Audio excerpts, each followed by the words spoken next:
Hola, hola, ¿qué tal? Y bienvenidos a un nuevo episodio de ¿Qué IA está pasando? El podcast de OA Academy, donde hablamos de tecnología e inteligencia artificial.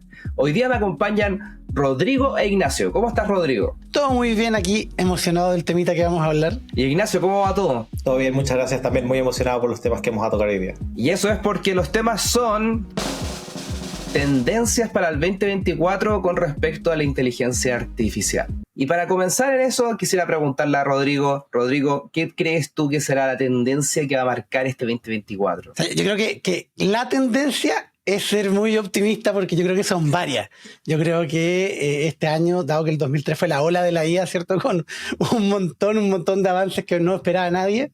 Yo creo que que este año 2024 vamos a tener un montón de cosas también pasando. Ahora, para mí, una de las más relevantes tiene que ver con lo que está empezando a pasar con los mismos modelos, ¿cierto? Justo terminó el año con Google lanzando Gemini, ¿cierto? En 3 tamaños, y era un modelo multimodal, o sea, leía imágenes, texto, etcétera, y la promesa de video, código y otras cosas, ¿cierto? Sabemos que ahí todavía les falta un poquito. Pero dentro de eso, uno de los que más me llamó la atención tenía que ver con la parte de Gemini Nano, ya que era uno de este trío de modelos que estaba enfocado en dispositivos pequeños, estaba enfocado en usarse en el celular. Entonces yo creo que una de las grandes tendencias que vamos a ver es esa carrera en los modelos pequeños, que de hecho Microsoft también tiene el suyo, que se llama Phi 2, donde cada vez va a estar en dispositivos más pequeños como el celular, pero eso puede que después sean los relojes, los smartwatch, el Internet de las cosas, de repente tu refrigerador va a tener inteligencia artificial, ¿cierto? Ahora, todavía nadie adopta realmente los refrigeradores inteligentes, pero esa inteligencia que se llamaba, que era básicamente estoy conectado a internet y tengo sensores, ahora de verdad van a tener inteligencia artificial. Entonces yo creo que vamos a empezar a ver muchísimos más dispositivos que de una forma u otra van a empezar a incorporar este tipo de inteligencias artificiales, de modelos generativos, ¿cierto? Darle algunos superpoderes adicionales a estas máquinas. Y yo creo que ahí la gran gracia es que no tenemos idea cuáles van a ser esas máquinas, ¿cierto? Tenemos a Meta, que anunció los Meta Ray-Ban, ¿cierto?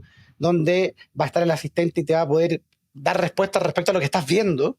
Está el pin de Human ahí, que sabemos que fue un desastre y que ellos mismos lo pueden defender porque no entienden para qué el caso de uso. Fue como, hagamos algo con IA, pero tienes que preguntarte, ¿para qué me sirve incorporar la IA? Entonces yo creo que el desafío va a estar, o esta tendencia entre modelos pequeños para que quepan en miles y millones de dispositivos distintos y encontrar casos de uso reales para tener dispositivos que valgan la pena, que incorporen inteligencia artificial de forma entretenida, de forma inteligente, de forma que en verdad le aporte valor a los consumidores.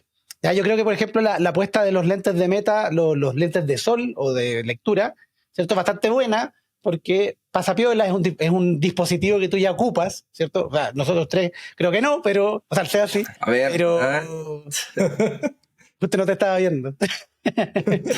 pero efectivamente es un dispositivo que ya es natural para la gente, ¿cierto? Igual que el celular, que yo creo que es el dispositivo obvio que va a incorporar inteligencia artificial de una forma u otra. De hecho, Apple hace como 3 semanas atrás se filtró que había logrado, de hecho lanzó como un paper, creo, donde mostraba algunas estrategias que estaban tomando para meter LLMs, ¿cierto?, dentro del iPhone. Entonces, algo vamos a ver de eso este año, eso es seguro. Ahora, conociendo a Apple, lo va a renombrar, ¿no? Le va a poner el LLM, así como cuando hizo el tema del metaverso. ¿Te acordás que no le puso metaverso? Le puso como Spatial Computing, creo que era. Como que siempre le cambia los términos. Claro, como la pantalla retina, que al final es una 5K. Claro. Claro. Oye, yo creo que eso tiene mucho que avanzar, la verdad. De hecho, una de las cosas que estaba revisando hace poco era que salió Tiny Llama, que es como una versión entrenada con muy pocos recursos del modelo open source de Facebook, al punto de que pesa en el computador menos de 1 giga. O sea, pesa creo que como 550 megabytes, muy, muy poco. Y creo que va a empezar a pasar esto como... ¿Has visto ese meme de cuando la gente empieza a correr Doom, el juego este que de esta infancia, pero en el refrigerador, en la lavadora, sí. en el claro, diente con pantalla? Sí, como que gente tiene esa obsesión de correr Doom, que es un juego para la gente que es muy joven, que es básicamente como un shooter, que es de la época de nosotros éramos pequeños, y que la gracia es que es un juego muy liviano, entonces la podía correr en cualquier estupidez y como que la gente lo pone, se pone a testear si su dispositivo puede correr Doom. Yo creo que va a empezar a pasar, de que vamos a ver como, oye, ¿podemos hacer que esto tenga un LLM? ¿Podemos hacer que este pequeño dispositivo, este pendiente, este arito, lo que sea, pueda tener un LLM? Porque va a empezar a ser posible. Y no sé, Ignacio, si tú también tienes alguna tendencia que tengas en mente actualmente. Sí, por supuesto. Lo primero, respecto a los modelos que están hablando, los modelos más chicos, a mí lo que más me emociona del tema, lo que más me encuentro más interesante como tendencia es no solamente que estos modelos sean más chicos y más livianos y puedan estar en otros dispositivos, sino también el tema del consumo que tienen esos modelos.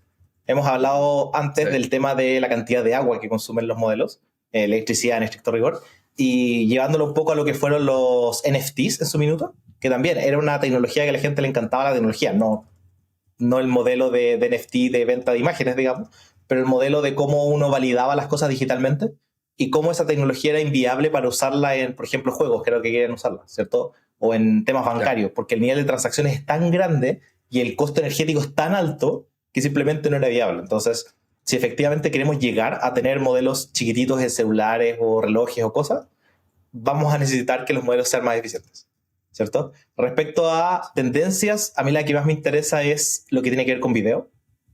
Yo encuentro que la animación en general como concepto no está tan lejos de la imagen. Entiendo un poco el punto, y lo hemos hablado antes, del tema de las keyframes y cómo definir eso debería ser suficiente para que la inteligencia artificial pueda ayudar. Actualmente hay muchos temas de estudios de animación, películas y todo que están realmente en crisis de cantidad de gente, en crisis de horas de trabajo, y yo creo que esto va a ayudar mucho en ese lado. Y creo que dentro de todo, el manejo de esto, digamos que algo súper tedioso, que viene a ser la animación, va a ser uno de los avances más impactantes, por así decirlo. Sí, de hecho eso me recuerda mucho como a estos modelos en los cuales te sirven, por ejemplo, para con tu celular escanear algo y que ese algo pasa a ser un modelo 3D más rápidamente. De hecho, hay un tutorial que tú hiciste de MetaHuman en nuestro canal, donde esa herramienta también se puede ocupar mucho para poder acelerar también el hecho de crear un personaje.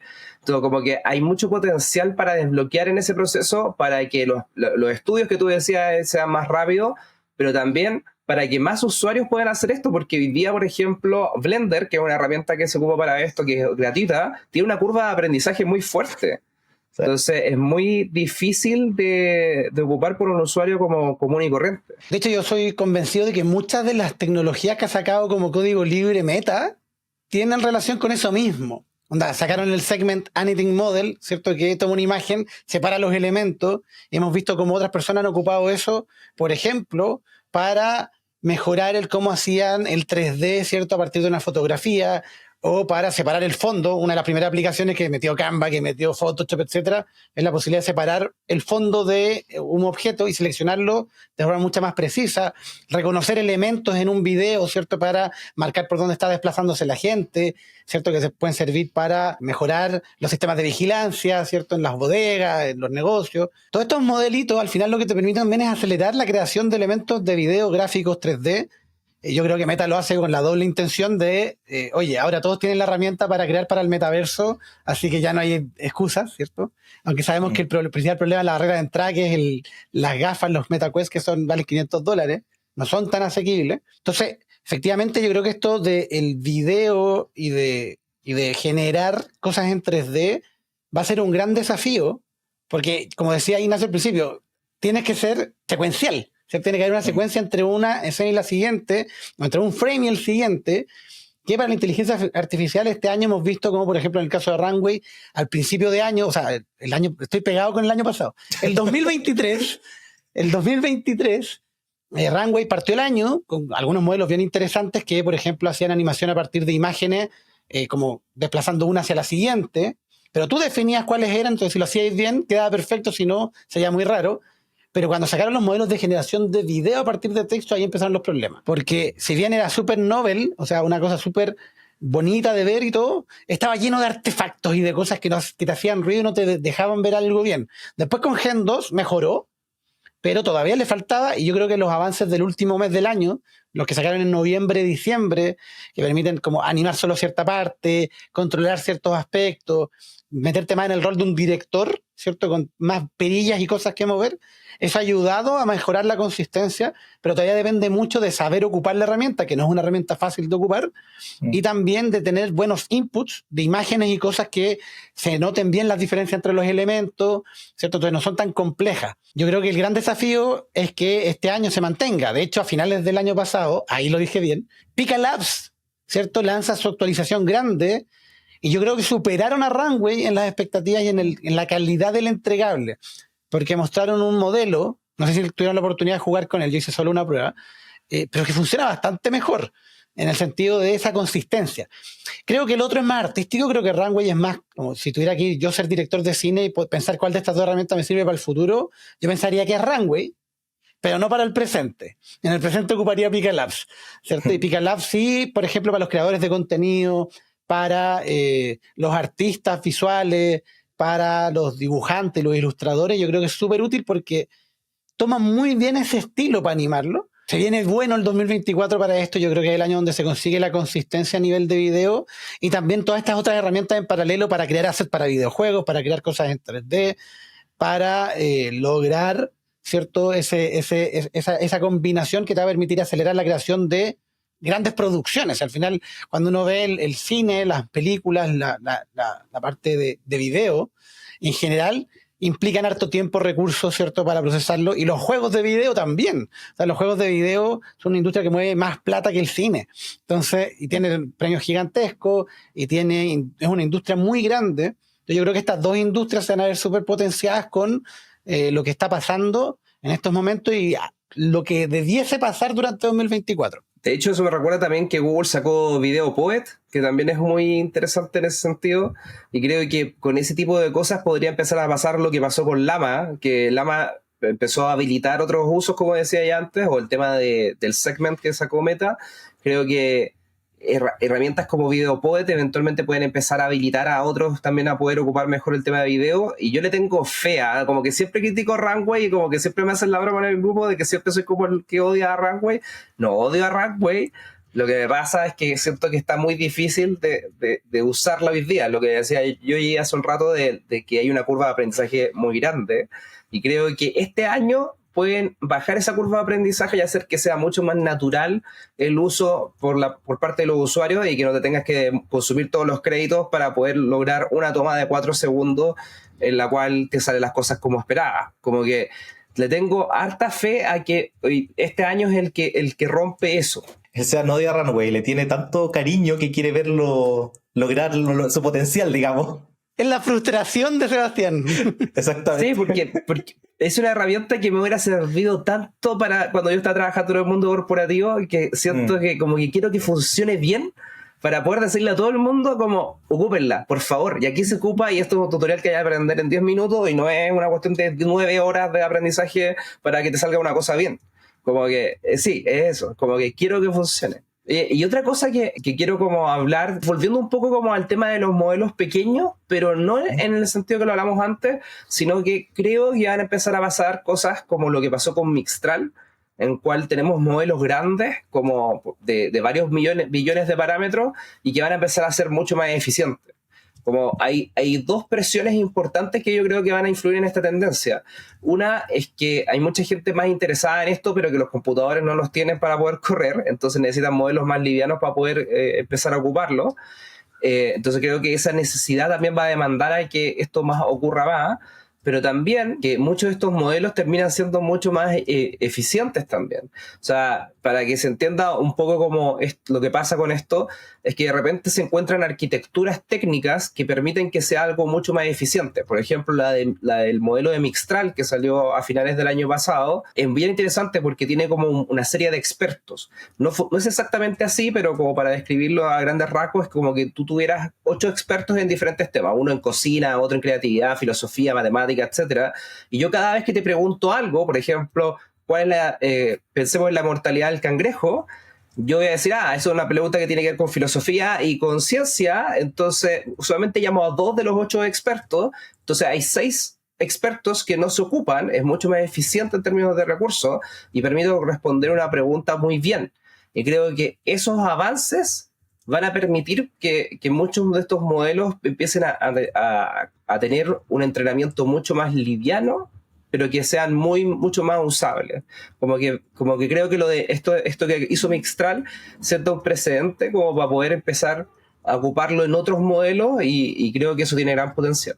Estoy de acuerdo con eso. Creo que ese es algo súper interesante y creo que eso está muy potenciado por una tendencia que se dio el año anterior y que creo que se ha dado con la inteligencia artificial los últimos 2 años a estas alturas, que tiene que ver con el tema de open source, el hecho de que todo el mundo pueda acceder a muchos de estos modelos y todo, porque al final hemos llegado al punto donde muchos de los avances importantes se han visto por gente como nosotros, digamos, no nosotros específicamente, pero gente como nosotros que está en sus casas, que está motivada, que le gusta la inteligencia artificial y que un día decidió, por estudio o por ganas, digamos, meterse, descargar un par de modelos, o por ambición también, y dedicarse a trabajar un poco en esto. Decir, ¿sabes qué? Yo quiero meterme un poco en esto, y de repente salieron este tema de los agentes, por ejemplo, ¿cierto? Y otros temas que de repente las empresas no están enfocadas en ellos porque no le ven el potencial inmediato, pero que la gente sí se metió y al final la gente agarra esta información y trabaja sobre esa y empiezan a iterar.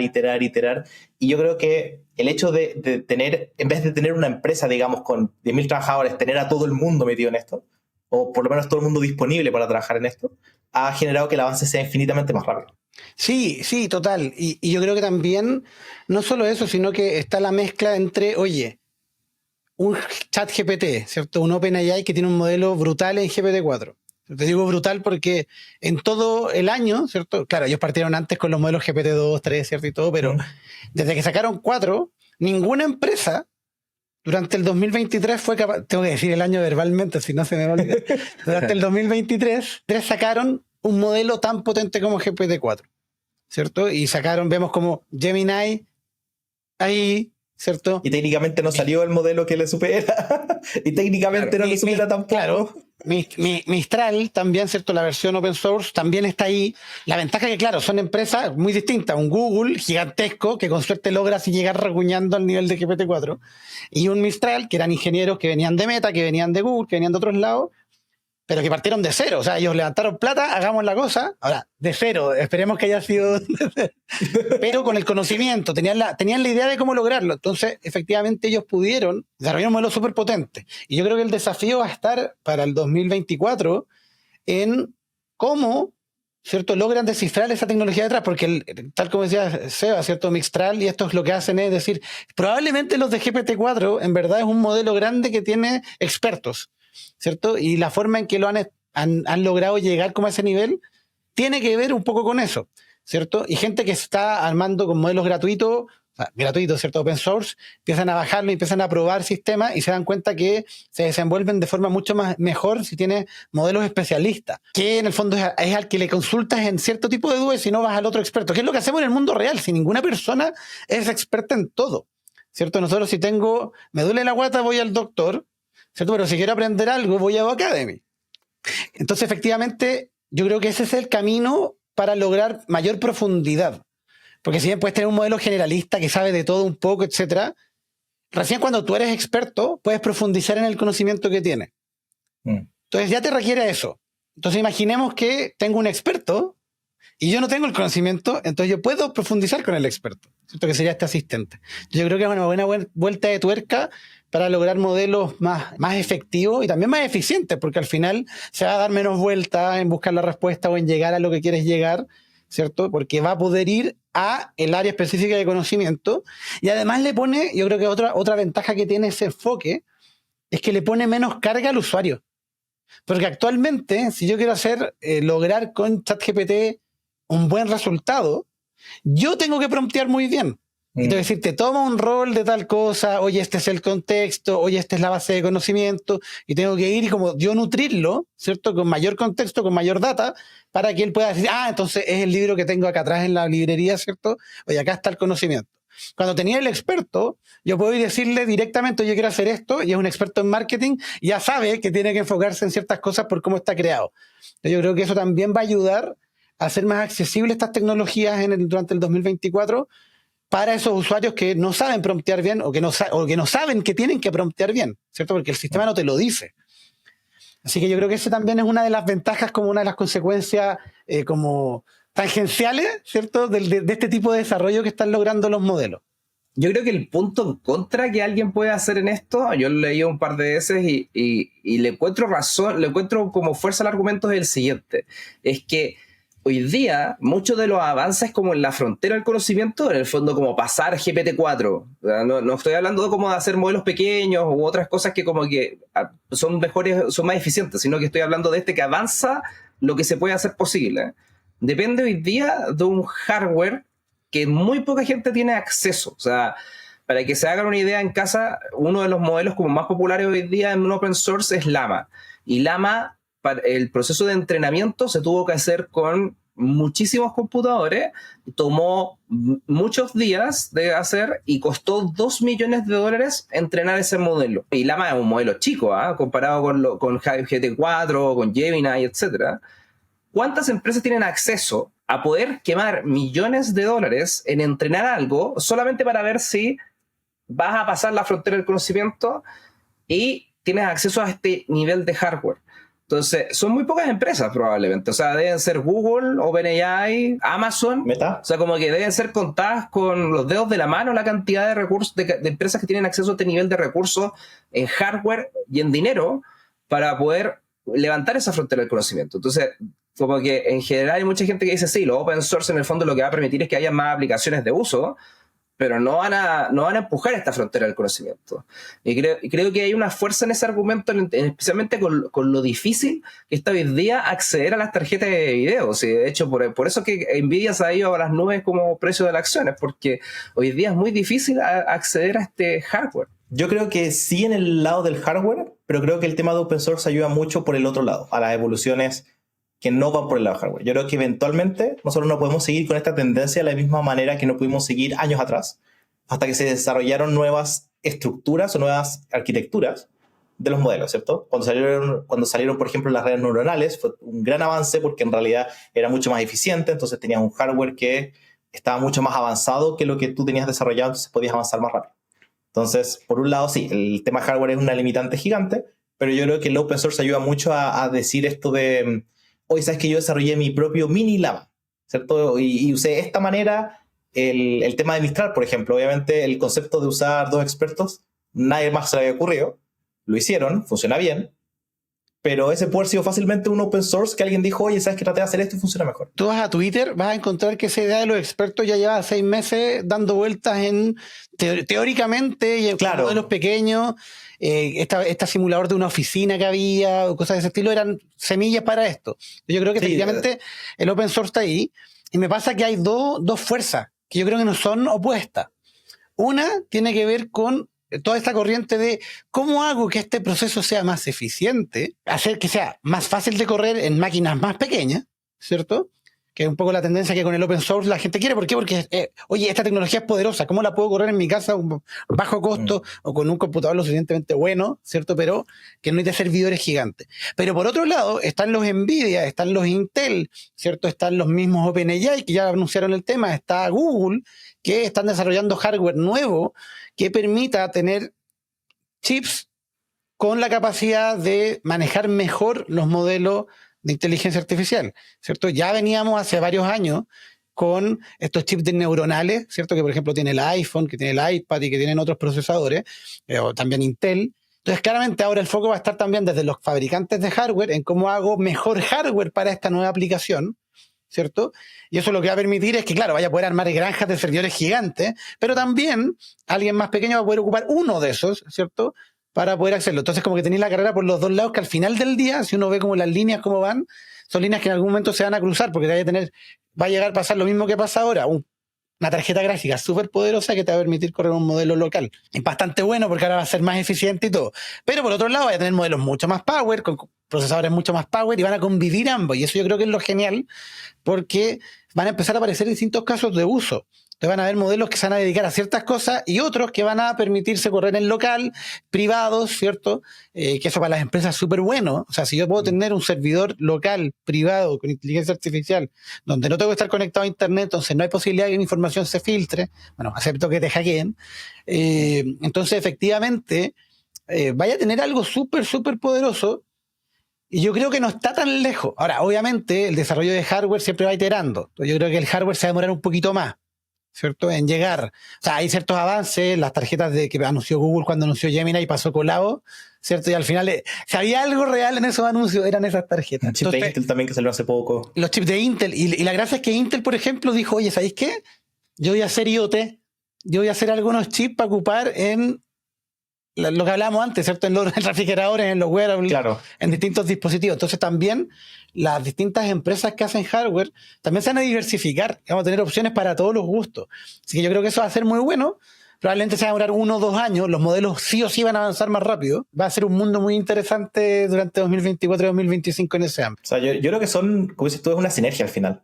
Tú tienes estos modelos que están corriendo los servidores más grandes que existen actualmente en el mundo y después alguien encuentra algo un poco más eficiente y aplica esa eficiencia, entonces ahora puedes llegar mucho más lejos. Y ahora para llegar más lejos, la única manera es ser más eficiente.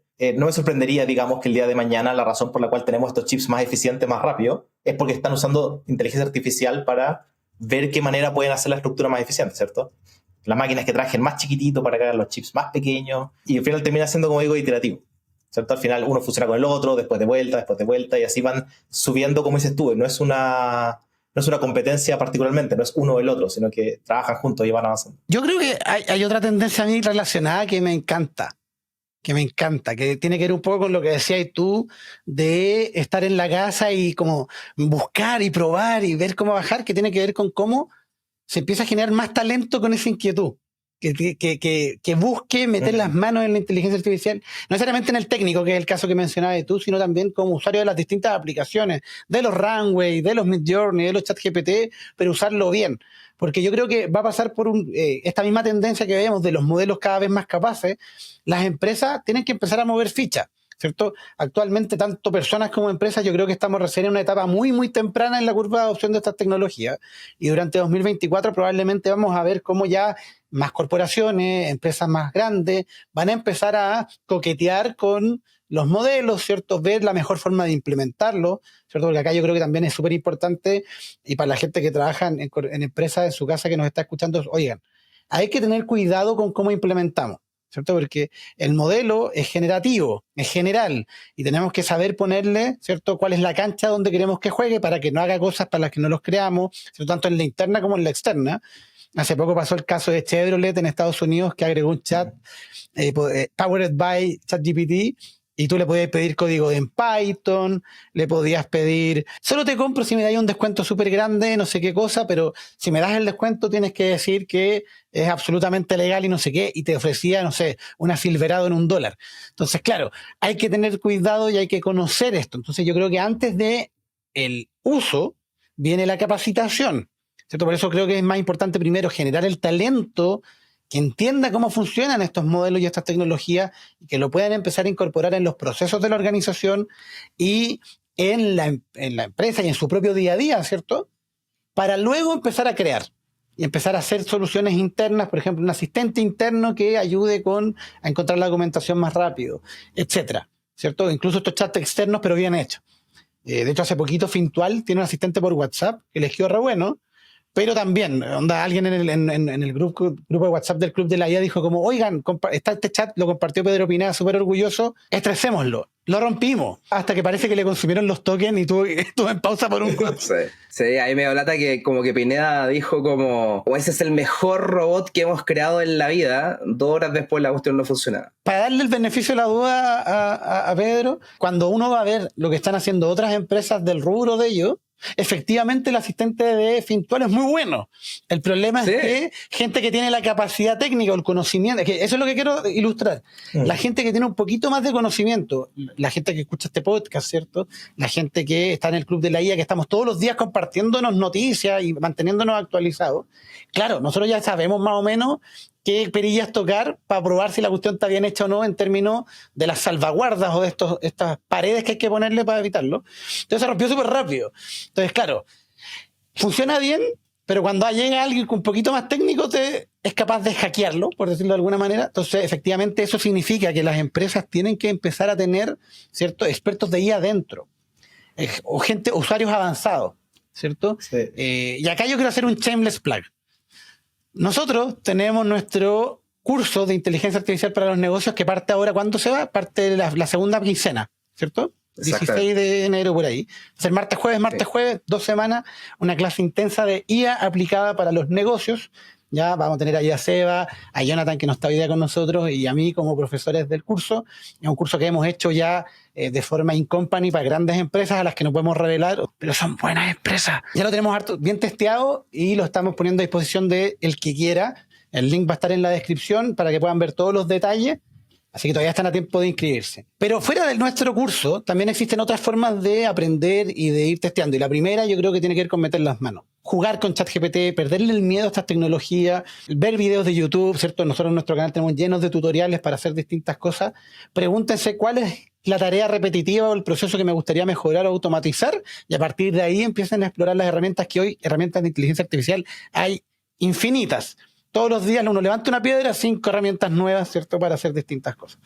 Entonces yo creo que eso es una cosa importante porque las empresas y nosotros mismos vamos a necesitar tener estas habilidades nuevas, ¿cierto? Pero fuera de la capacidad técnica de la herramienta, que creo que es algo importante, donde se genera el talento y el desafío después de las empresas de capturar ese talento, porque actualmente es poquito. Entonces tú llegas, quiero este ingeniero y listo. ¿Ya cuántos más hay en Chile que tengan esa capacidad de generar modelos o trabajar con las cosas? Súper poquito. Pero también el otro desafío va a estar en cuáles son las habilidades blandas que vamos a necesitar para ocupar estos modelos. Porque ChatGPT está ahí, perfecto, pero tú tienes que ir creativamente a preguntarle cosas y pedirle cosas para que funcione. Un Midjourney para crear imágenes. O sea, mientras las habilidades blandas que tengamos para decir, para ir a imaginarnos qué queremos lograr, ¿cierto? Eso en Chile no está tan bien desarrollado a nivel educacional y es una habilidad que yo creo que va a ser esencial para cualquier usuario, para pensar las posibilidades, para imaginar qué es lo que puedo lograr. Yo creo que está la capacidad técnica y esta capacidad blanda de fomentar el pensamiento creativo y la innovación para explotar estas herramientas técnicas. Me recordaste un caso de un amigo que vive en Estados Unidos. Años atrás, cuando estaba el tema de Flash con Internet, ¿cierto? Se usaba Flash es todo lo que era animaciones y cosas. Habían empresas que hacían, estamos hablando cuando teníamos, no sé, 10, 11 años, este chico. Empresas hacían los concursos donde tú ponías, oye, pon el código de la tapa de botella y si el código está correcto te ganas X cosas. Y eso está hecho en Flash. Y en muchas empresas lo que pasó, y no fue mi amigo, fue un amigo de mi amigo el que lo hizo. Un amigo de un amigo.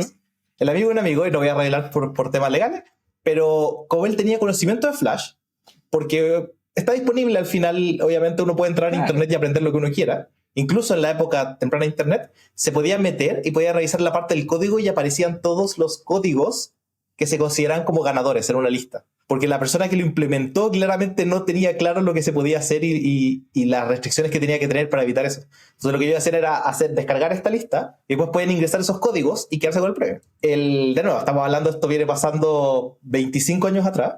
Y ahora con inteligencia artificial va a pasar exactamente lo mismo, lo que dijiste con Chevrolet. Mira, yo creo que esto va a derivar harto en una guerra importante en las empresas por el talento. Me pasó personalmente cuando estaba de moda el tema de marketing digital. O sea, al principio cuando todo empezó, toda esta moda de hagamos publicidad en Facebook, hagamos publicidad en YouTube y cómo se hace y toda esa cuestión. Con Rodrigo, Pablo también, que hablamos alguna vez en el podcast, y otros amigos, como que nos metimos en este mundo de marketing digital muy tempranamente, y lo que pasó es que después hubo una demanda por muchos talentos. O sea, a mí me pasó una etapa en mi vida en la cual me llegaba una oferta nueva laboral cada semana, y era como, ¿qué está pasando? ¿Sabes? Como que había mucha demanda. Eres muy buen trabajador, Seba. No, es que lo que pasa es que justo hacía el fit entre que tenía cierta pregrado y además estaba metido en esta industria y no había mucha gente en eso. Y eso hacía que era muy demandado, ¿cachai? Después, obviamente, ahora ha pasado que mucha gente se ha metido en marketing digital, la barrera bajó mucho y hoy día no pasa eso. O sea, hoy día es más difícil encontrar un puesto en marketing digital hoy día que muchos años atrás, independiente que tengáis todas tus actualizaciones, tus certificaciones, etcétera. Creo que con la inteligencia artificial va a empezar a pasar lo mismo. Como que creo que va a empezar a pasar de que van a querer ciertos ingenieros. Esos ingenieros hoy día ya eran pocos porque estamos hablando de una industria de TI que ya tenía un déficit en la cantidad de gente que necesitaba. La industria de TI no era como la industria del marketing, donde en la industria del marketing había muchos marketeros. Acá en la industria de TI, si bien hay mucha gente estudiando esas carreras, aún hay varios estudios que dicen que había una brecha existente en esas disciplinas. Y creo que va a seguir aumentando. Para complementar, en Chile, en un reporte que vi este año respecto al pronóstico de... ¿Este año? Puestos, el año pasado, respecto a la proyección para este año de profesionales de la industria de desarrollo, ¿cierto? Developers, decía que íbamos a tener una carencia súper grande en términos de las capacidades, de la cantidad de personas que se van a necesitar, porque obviamente en Chile, ¿cierto? Como una industria que es más productora de materias primas que de productos procesados, ahora los últimos 7 años en Chile hemos visto cómo han surgido un montón de startups que están creando servicios, ¿cierto? Ya tenemos los primeros unicornios, estamos teniendo cada vez desarrollos más avanzados. Entonces, en esa proyección, Chile necesita más profesionales en esas carreras. Así que también una invitación a los que tienen sus puntajes. Ahí hay oro en esos espacios. Pero yo creo que también hay otra ventaja, y es que con la inteligencia artificial la barrera técnica disminuye. Si ya teníamos, por ejemplo, muchas soluciones low code, o sea, que requerían bajo código, o no code, ¿cierto? Que son casi plug and play. Ahora con la inteligencia artificial también tienes una herramienta que te puede ayudar a crear esas cosas, ¿cierto?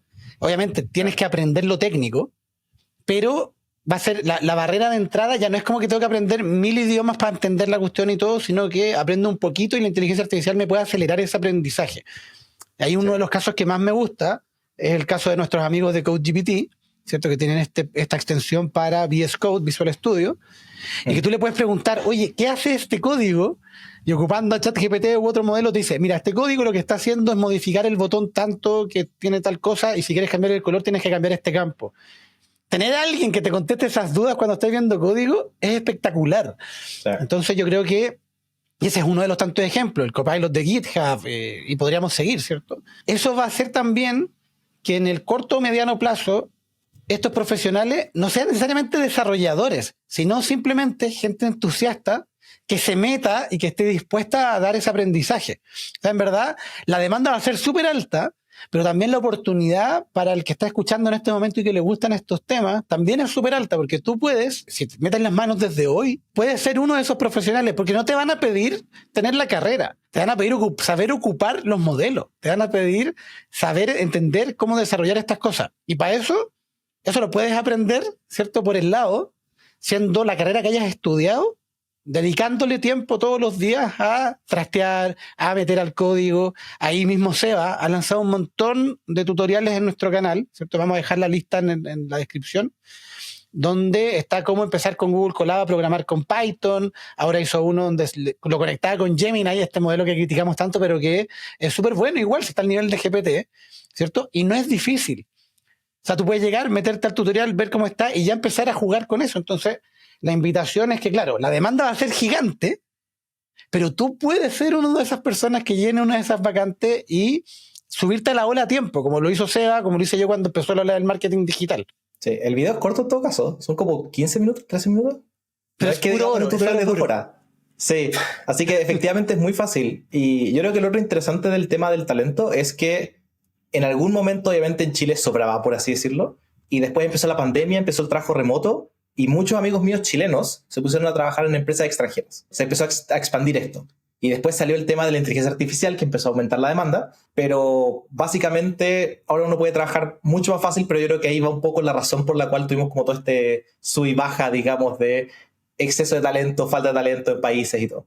Lo otro interesante de lo que mencionas es que yo también conozco gente que nunca estudió programación y que trabaja programando actualmente, porque aprendió sola, digamos, no estudió eso. Pero adicionalmente, yo tengo un amigo, Cristóbal, él es programador, su carrera creo que es ingeniería civil en computación, si no me equivoco, o robótica, una de las dos. Él estuvo en un momento, se quedó acá conmigo en una entrevista de trabajo que yo tuve. Y él se reía mucho porque decía que las preguntas que hacían eran completamente distintas a lo que las experiencias que él tenía, digamos, en la entrevista. Entonces, él me decía como, a mí me preguntaban dónde estudié, ¿ya? Son preguntas que él dice, a mí, a nadie le importa dónde estudié. Y básicamente, solamente para que sea una idea, porque yo creo que en general, digamos, el concepto de entrevista de trabajo es muy normal, pero en el área de programación, él decía, a mí me preguntan 3 cosas. ¿En qué sé programar o qué sé hacer? ¿Cuánta plata le ha ahorrado o cuánto dinero le ha ahorrado a la empresa en las que he trabajado con los proyectos que he hecho? Y después te preguntan básicamente, o te hacen una prueba de conocimiento para ver qué tan rápido puedes hacer las cosas. Y a nadie le importa tu título. Es como, si tú dices que sabes programar, demuéstramelo aquí y con eso estás adentro. Entonces, efectivamente hay gente que entra en estas áreas sin tener la carrera, digamos, solamente con el conocimiento. Y yo creo que no solo en estas áreas, yo creo que está pasando mucho en los últimos 5 años, que ya no pesa tanto, o sea, sigue pesando en algunos, especialmente en empresas corporativas, pero cada vez pesa menos el que estudiaste de base y pesa más ciertas habilidades blandas y ciertos conocimientos y tu capacidad de mostrarlo, ¿cierto? Cada vez se están incorporando más pruebas, ¿cierto? Como la que mencionáis, para ver efectivamente, oye, lo que dices que ¿sabes realmente hacerlo? ¿Cierto? Yo, por ejemplo, cuando hago entrevistas de marketing, les pongo un par de casos y les digo como, oye, ya, dime tal cosa, ¿cierto? Por ejemplo, hago uno cruel, que es de un funnel digital, ¿cierto? Con las impresiones, los clics. Para el que no sabe, el funnel es como van avanzando de cada etapa, desde que te vieron la publicidad hasta que compran. Les pongo las cifras, pero oculto algunas y pongo otros indicadores por el lado, pero tienen todo para calcularlo y para decirme, oye, sí, es tal cosa. Y lo que estoy preguntándoles realmente es, oye, ¿tú sabes de métricas? ¿Cierto? Pero yo la pregunta no es, ¿tú sabes de métricas? Es, oye, ¿cuántas ventas fueron?